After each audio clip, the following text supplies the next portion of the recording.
Olá, graça e paz. Eu sou o pastor Evandro Soares e esta é a EBD Online da Primeira Igreja Presbiteriana Independente de Manaus. Nós estamos estudando sobre o tema Jesus o Nazareno, traços biográficos apaixonantes e desafiadores de Jesus de Nazaré. Hoje nós vamos estudar o tema crucificado no Calvário. Nós vamos nos basear no Evangelho de Lucas, capítulo 24, do versículo 17 a 20. Diz assim então a palavra de Deus. Então lhes perguntou Jesus: que é isso que vos preocupa? E de que ides tratando à medida que caminhais? E eles pararam entristecidos. Um, porém, chamado Cleopas, respondeu dizendo: és o único, porventura, que tendo estado em Jerusalém, ignoras as ocorrências desses últimos dias? E ele lhes perguntou: quais? E explicaram o que aconteceu a Jesus, o Nazareno, que era varão profeta, poderoso em obras e palavras diante de Deus e de todo o povo. E como os principais sacerdotes e as nossas autoridades o entregaram para ser condenado à morte e o crucificaram. A morte de Jesus na cruz do Calvário é quase uma unanimidade entre teólogos e historiadores. Há referências bíblicas de sobra e até mesmo extra-bíblicas que comprovam que Jesus o Nazareno foi sim morto numa cruz no Monte Calvário em Jerusalém entre o ano 33 e 36 depois de Cristo. Este é um traço biográfico do Nazareno que definiu a sua vida entre nós e tornou-se o símbolo maior de sua existência terrena. Daí a importância de estudarmos a morte de Jesus na cruz e seu significado eterno. Podemos até dizer que a cruz é um evento histórico e supra-histórico, porque no livro de Apocalipse está registrado que o Cordeiro de Deus foi imolado desde a fundação do mundo. Daí estava certo um pregador famoso aqui no Brasil, que fazendo um trocadilho com aquela passagem lá de Gênesis, quando Deus diz haja luz, esse pregador dizia assim, que a cruz tem um significado eterno e supra-histórico, de tal modo que Deus na eternidade disse, haja cruz. A morte de Jesus na cruz é um tema tão importante que o reformador Martinho Lutero cunhou uma expressão também muito famosa que dizia assim, a cruz sola est nostra teologia, ou seja, somente a cruz é a nossa teologia. Com isso, o reformador defendia que o verdadeiro teólogo só podia fazer teologia a partir da cruz e circunscrito a ela. Segundo ele, toda a nossa visão de Deus, de Cristo, da Bíblia, da vida e de tudo mais, só poderia ser pensada e definida a partir da morte de Jesus na cruz do Calvário.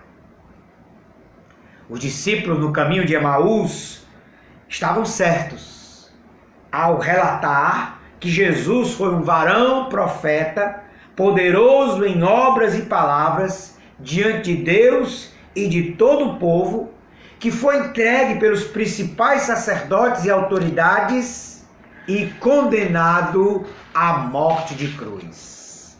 O Nazareno viveu neste mundo, anunciou o reino de Deus, praticou o bem curando doentes de toda sorte, trouxe esperança e dignidade aos pobres e pequeninos, acolheu publicanos, mulheres, crianças e pecadores e confrontou os religiosos e poderosos do seu tempo.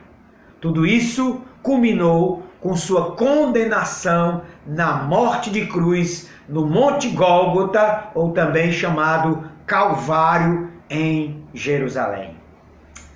Então, o que podemos aprender deste episódio culminante da vida do Nazareno? O que a morte de Jesus nos ensina sobre essa figura apaixonante e desafiadora que é Jesus de Nazaré? Nós então queremos pensar sobre a morte de Jesus, a partir do primeiro tópico, as causas da morte de Jesus. Isto porque nós entendemos que a compreensão das causas da morte de Jesus passam por três questões básicas que os evangelhos nos apresentam. Primeiro, a oposição da hierarquia. Jesus morreu por conta da oposição da hierarquia religiosa do seu tempo. Os evangelhos registram que ele despertou a inveja dos líderes religiosos. Evangelho de Mateus, capítulo 27, versículo 18. Evangelho de Mateus 27, 18. Tem uma palavra do próprio Pilatos que Mateus registra. Diz assim: porque sabia que por inveja o tinham entregado. Isso é Mateus registrando uma percepção do próprio Pilatos acerca dos líderes religiosos que entregaram Jesus. E aí a percepção é que eles entregaram a Jesus para morrer por conta da inveja. Jesus havia incitado o povo, Jesus havia animado o povo, Jesus havia trazido para si uma enorme multidão de seguidores e questionava a hierarquia religiosa de Israel daquela época. Então isso trouxe inveja, porque eles seduziram o povo.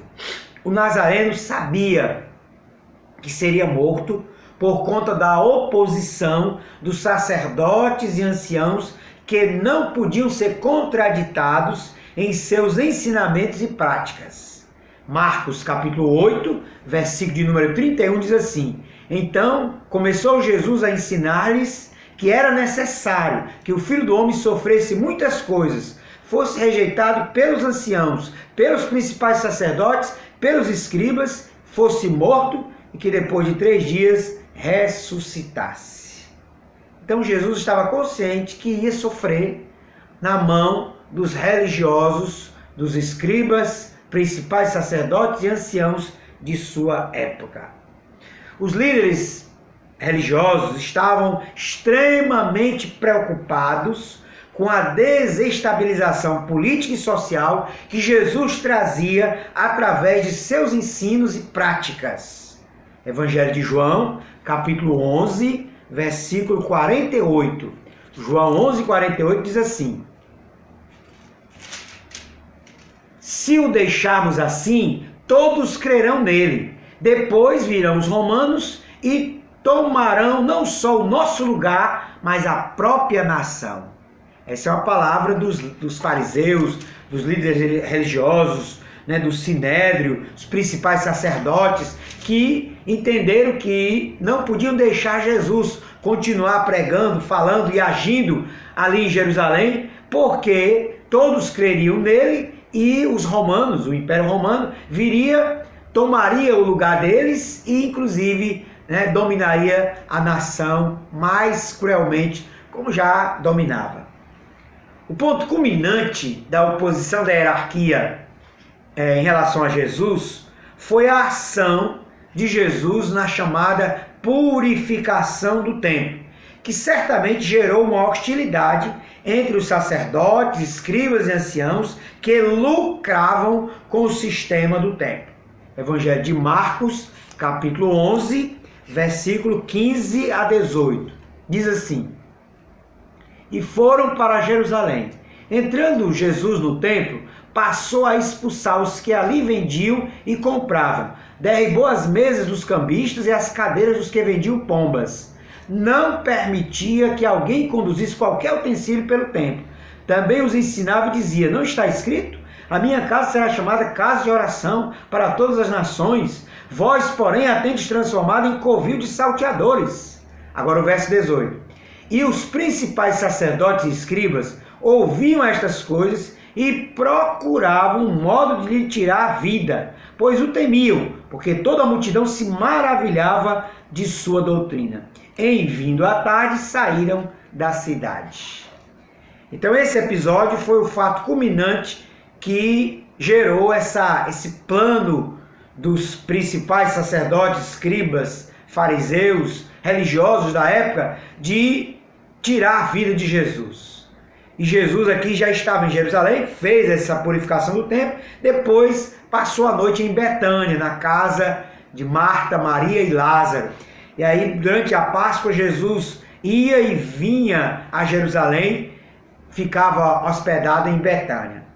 Mas aí então, nós podemos perceber que esse episódio foi culminante para essa hostilidade e a execução deste plano. Vamos matar a Jesus, porque não podemos suportar essas atitudes dele de querer nos confrontar, purificando o templo, ensinando acerca de Deus e acerca da lei, diferente do que nós ensinamos. Então os principais sacerdotes viram nesse gesto de Jesus o ato culminante para tramar a sua morte na cruz. Nessa ótica, nós podemos até entender que a morte de Jesus se deu como a de um profeta questionador. Daí estão certos os teólogos da libertação quando enfatizam a morte violenta de Jesus na cruz como um profeta, como um mártir do reino de Deus. Porque Jesus questionou os líderes religiosos do seu tempo e isso gerou a hostilidade dos líderes religiosos e culminou com a sua morte violenta na cruz. Jesus foi sim um profeta questionador. O Evangelho de Lucas, capítulo 13, há então o registro de que o próprio Jesus entendia o seu ministério como o ministério de um profeta que questionava os poderosos da sua época. Evangelho de Lucas, capítulo 13, versículo 31 a 34. Naquela mesma hora, alguns fariseus vieram para dizer-lhe, retira-te e vai-te daqui, porque Herodes quer matar-te. Ele, porém, lhes respondeu, e dizer a essa raposa que hoje e amanhã expulso demônios e curo enfermos, e no terceiro dia terminarei. Importa, contudo, caminhar hoje, amanhã e depois, porque não se espera que um profeta morra fora de Jerusalém.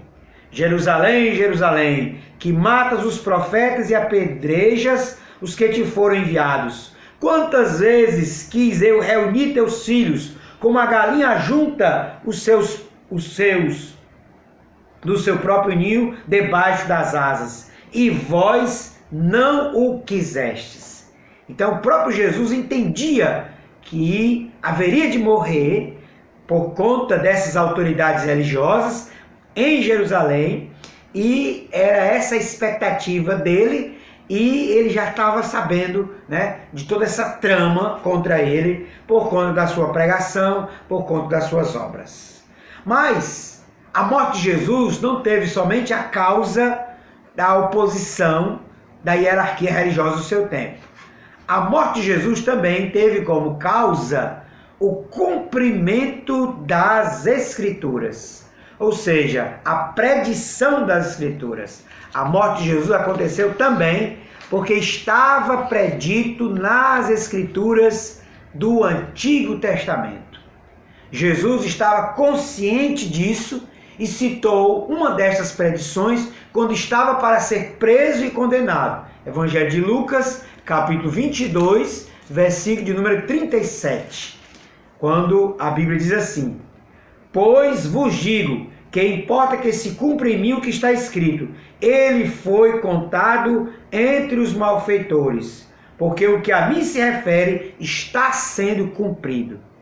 Então esse episódio aqui foi o da prisão de Jesus no Getsemane, Jesus estava para ser preso no Getsemane e ordena aos discípulos que comprem espadas, porque ele haveria de ser preso e haveria de ser contado entre os malfeitores, já que malfeitores, a ideia é que tivessem espadas. Como também essa profecia se cumpre lá na cruz, porque ele foi crucificado entre dois malfeitores.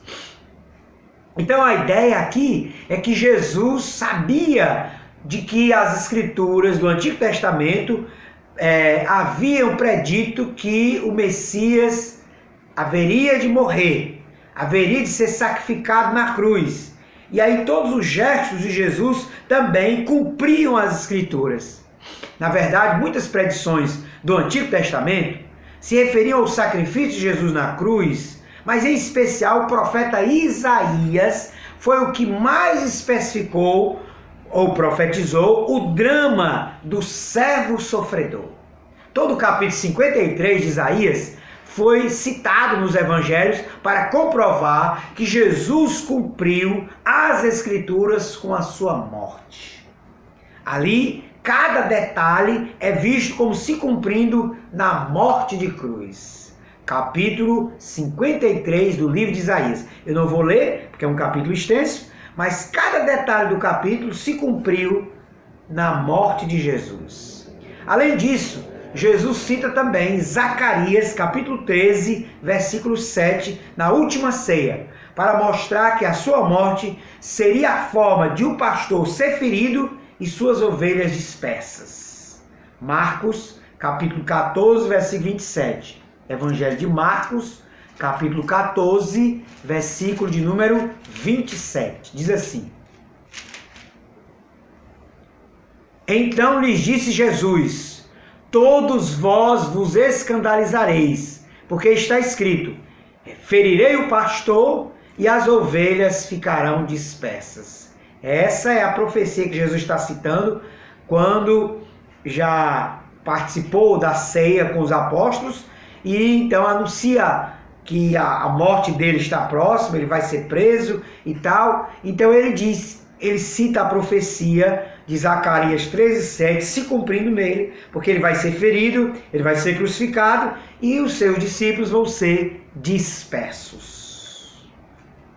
Então, as causas da morte de Jesus: a oposição da hierarquia religiosa, a predição das Escrituras, e uma terceira causa, a escolha deliberada de Jesus. A morte de Jesus também se deu por sua escolha livre e deliberada. Ele mesmo declarou com todas as letras que dava a sua vida para reassumir e que ninguém a tirava dele, mas espontaneamente a dava. Evangelho de João, capítulo 10, versículo 17 a 18. Por todo o seu ministério, Jesus falou acerca da sua hora, que era uma expressão que remetia à morte na cruz, e sua entrega deliberada ao sacrifício de sua vida. Evangelho de João, capítulo 17, versículo 1. É uma das muitas passagens quando Jesus usa essa expressão sobre a hora. Tendo Jesus falado estas coisas, levantou os olhos ao céu e disse: Pai, é chegada a hora. Glorifica teu filho, para que o filho te glorifique a ti. Essa expressão, é chegada a hora, é a expressão que remete à cruz, que remete à entrega de Jesus na cruz do Calvário. Daí deve-se interpretar a sua oração no Getsêmani não como uma hesitação de tomar o caminho da crucificação, mas como o temor desesperador de experimentar o cálice do abandono de Deus. Porque Jesus estava consciente de que a sua hora era a hora da cruz. E por todo o seu ministério, sobretudo no Evangelho de João, ele repete essa expressão: ainda não é chegada a minha hora, ainda não é chegada a minha hora. Mas aí, lá no Evangelho de João, capítulo 17, ele diz: é chegada a hora. E aí, como entender que Jesus, no Getsêmani, ora ali, pedindo: Pai, se possível, afasta de mim este cálice. Ele estava ali, querendo então não ser sacrificado na cruz? Já que ele estava consciente, já que ele dizia que ele mesmo entregava a sua vida, já que ele, por todo o seu ministério, disse que não era chegada a hora, então num outro momento ele disse: era chegada a hora? Não. Nós entendemos que essa oração de Jesus no Getsêmani era o temor do cálice do abandono de Deus, não do cálice da morte, porque ele tomou esse cálice da morte voluntariamente, deliberadamente. Mas o cálice do abandono de Deus, esse é que ele estava temendo, angustiado, porque ser abandonado por Deus era algo terrível, para Jesus. Toda a sua entrega foi deliberada e expressão de sua profunda convicção da vontade de Deus e do propósito de sua vida, a cruz. Evangelho de João, capítulo 12, versículo 27. Agora está angustiada a minha alma, e que direi eu? Pai, salva-me desta hora? Mas, precisamente com este propósito, vim para esta hora. Jesus veio para esta hora, a hora da cruz, a hora do sacrifício, a hora da sua morte de cruz. Daí nós então podemos passar para uma segunda questão. Qual o significado da morte de Jesus? Agora nós teremos que usar expressões teológicas para compreender o significado da morte de Jesus. É importante notar que essas expressões são interpretações teológicas da morte do Nazareno, encontradas nos evangelhos e também, sobretudo, nos escritos apostólicos. São 4 expressões que nós podemos meditar.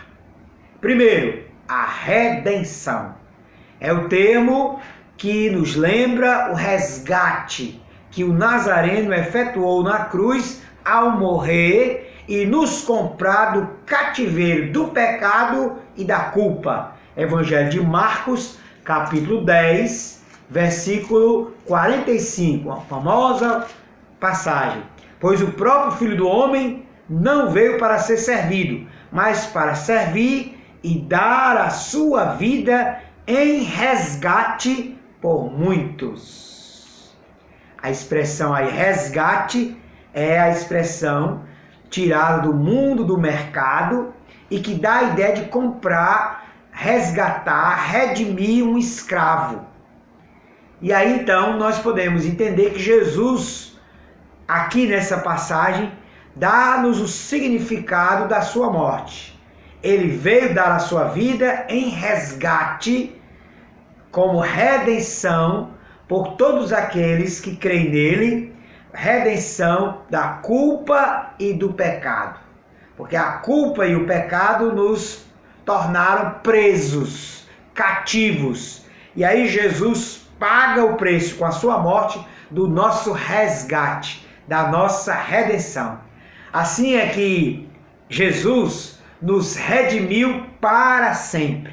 A passagem lá de 1 Timóteo, o apóstolo Paulo, refletindo sobre isso, na sua primeira epístola a Timóteo, no capítulo 2, versículo 5, ele diz assim, 1 Timóteo, capítulo 2, versículo 5. Porquanto há um só Deus e um só mediador entre Deus e os homens, Cristo Jesus, homem. Versículo 6. O qual a si mesmo se deu em resgate por todos. O qual a si mesmo se deu em resgate por todos. Jesus é o grande resgatador, porque estávamos presos no cativeiro do pecado e da culpa, e ele nos redimiu. Ele então efetuou a nossa redenção. Segundo termo, propiciação. A expressão denota que Deus precisava ser aplacado em sua ira, e isso se deu com o sacrifício de Jesus na cruz. 1 de João, capítulo 2, versículo 2. Primeira epístola de João, 2:2, diz assim: E ele, Jesus, é a propiciação pelos nossos pecados, e não somente pelos nossos pecados, mas ainda pelos do mundo inteiro. Ser propício é proceder misericordiosamente com alguém que o ofendeu. E Jesus se tornou nossa propiciação para com Deus. O termo vem do mundo religioso e nos lembra os sacrifícios antigos para aplacar a ira da divindade, ou das divindades. Então Jesus é a nossa propiciação, porque com o seu sacrifício ele aplaca a ira de Deus que vinha sobre todos nós, pecadores, rebeldes, rebelados contra Deus, e Jesus com seu sacrifício aplaca, propicia a ira de Deus, nos dando o perdão, a misericórdia e a graça. Romanos capítulo 3, versículo 24 e 25 afirma também isso. Romanos 3, 24 diz assim: sendo justificados gratuitamente por sua graça, mediante a redenção que há em Cristo Jesus, a quem Deus propôs no seu sangue como propiciação, mediante a fé, para manifestar a sua justiça, por ter Deus, na sua tolerância, deixado impunes os pecados anteriormente cometidos. Então Jesus é a nossa propiciação. Terceiro termo, justificação. Agora nós temos um termo que vem do tribunal e que tem um sentido forense. Daí que Jesus, ao morrer na cruz, nos justificou diante de Deus. Romanos capítulo 5, versículo 18, diz assim: pois assim como por uma só ofensa veio o juízo sobre todos os homens para condenação, assim também por um só ato de justiça veio a graça sobre todos os homens para a justificação que dá vida. Jesus, através da sua morte na cruz, nos justificou diante de Deus. É como se Deus estivesse num tribunal e, ao olhar para o sacrifício de Jesus, ele declarou-nos justos. Então, Jesus nos justificou diante de Deus. Isso significa que a justificação que vem através da fé na morte, no sacrifício de Jesus, é uma doutrina maravilhosamente bíblica, que foi resgatada, sobretudo, a partir da Reforma Protestante, e que é também um dos significados da morte de Jesus. Ele nos justificou diante de Deus. E o quarto termo, reconciliação. A figura aqui usada é dos relacionamentos e vem do mundo familiar. Jesus, com sua morte na cruz, nos reconciliou com Deus. Um texto que nos ensina isso maravilhosamente está na segunda epístola de Paulo aos Coríntios, capítulo 5, versículo 18. Diz assim: ora, tudo provém de Deus, que nos reconciliou consigo mesmo por meio de Cristo e nos deu o ministério da reconciliação. Verso 19, a saber que Deus estava em Cristo reconciliando consigo o mundo, não imputando aos homens as suas transgressões, e nos confiou a palavra da reconciliação. Olha que coisa maravilhosa. Na cruz de Jesus, na morte de Jesus na cruz, Deus estava reconciliando. Daí que então um dos significados da morte de Jesus é a nossa reconciliação com Deus. A paz com Deus foi estabelecida de uma vez por todas através da morte de Jesus. Nós que outrora éramos inimigos de Deus, estávamos longe de Deus, estávamos separados de Deus, fomos reconciliados com Deus através da morte de Jesus. O que isso então nos desafia? Quais são os desafios que a morte de Jesus, o crucificado no Calvário, traz para nós hoje? A morte de Jesus traz sim enormes desafios para todos aqueles que desejam seguir os seus passos. São desafios individuais e comunitários. Primeiro, a cruz e o culto. A adoração centrada na cruz transforma as pessoas sem esperança em adoradores confiantes. O que ocorreu na cruz deu vitória a todos em Cristo, e isso deve nos animar a encarar a vida com coragem e esperança. Paulo, escrevendo aos Gálatas, no capítulo 6, versículo 14, ele diz assim: mas longe esteja de mim gloriar-me, senão na cruz de nosso Senhor Jesus Cristo, pelo qual o mundo está crucificado para mim e eu para o mundo.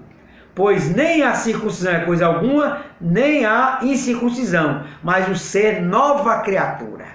Então Paulo diz que ele se gloria na cruz. É o único motivo pelo qual todo cristão, todo seguidor de Jesus deve se gloriar, na cruz.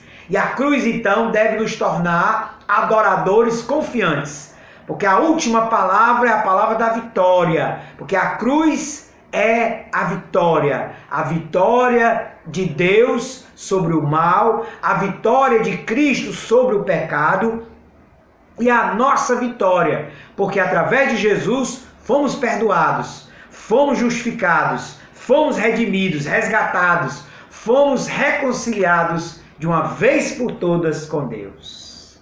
Então o nosso culto precisa enfatizar a cruz. Este é um tema que muitas vezes tem sido esquecido nos cultos, na liturgia cristã dos últimos tempos. Mas ainda existe uma cruz e nós precisamos pregá-la, anunciá-la, vivê-la e fazer do nosso culto, um culto centrado na cruz e na sua gloriosa mensagem.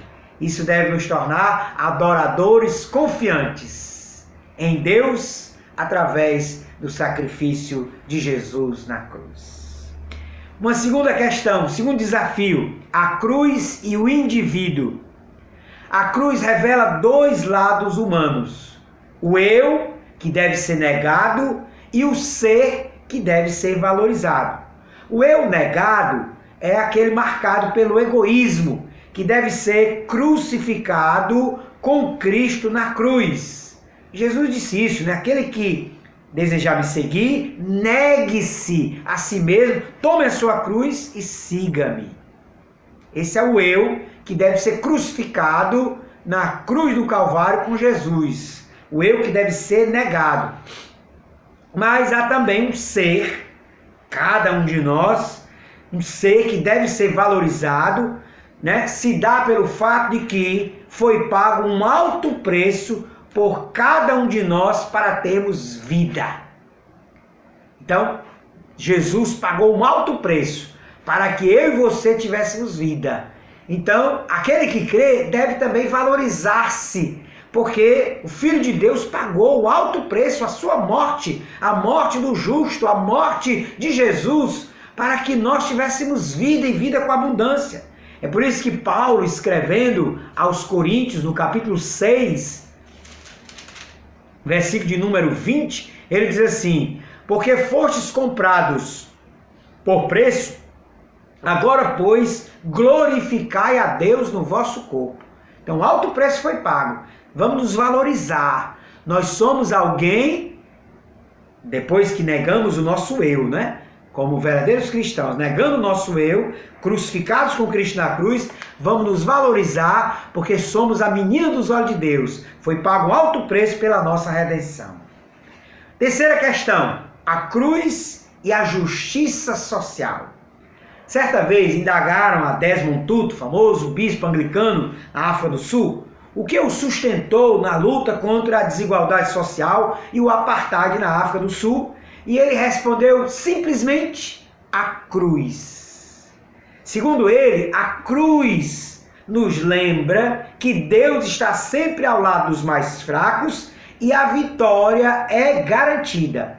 Podemos lutar pela justiça social amparados na cruz, pois Deus se solidarizou com a dor e o sofrimento humano e está sempre ao lado dos que sofrem. 1 Coríntios, capítulo 1, versículo 27 e 28 diz assim: Deus escolheu as coisas loucas do mundo para envergonhar os sábios, e escolheu as coisas fracas do mundo para envergonhar as fortes. Deus escolheu as coisas humildes do mundo e as desprezáveis e aquelas que não são, para reduzir a nada as que são. Deus escolheu a cruz, loucura para o mundo, escândalo para os judeus, mas para mostrar que através da cruz Deus dá-nos a vitória. através do sacrifício de Jesus. Portanto, nós devemos lutar pela justiça social, lutar ao lado daqueles que sofrem, porque Deus tomou partido pelos que sofrem através da cruz do Calvário. Vamos concluir? Nós podemos concluir este estudo afirmando que o Nazareno foi crucificado no Monte Calvário em nosso lugar. Por mais que reflitamos nesse tema, nunca o conseguiremos esgotar todo o significado da morte de Jesus.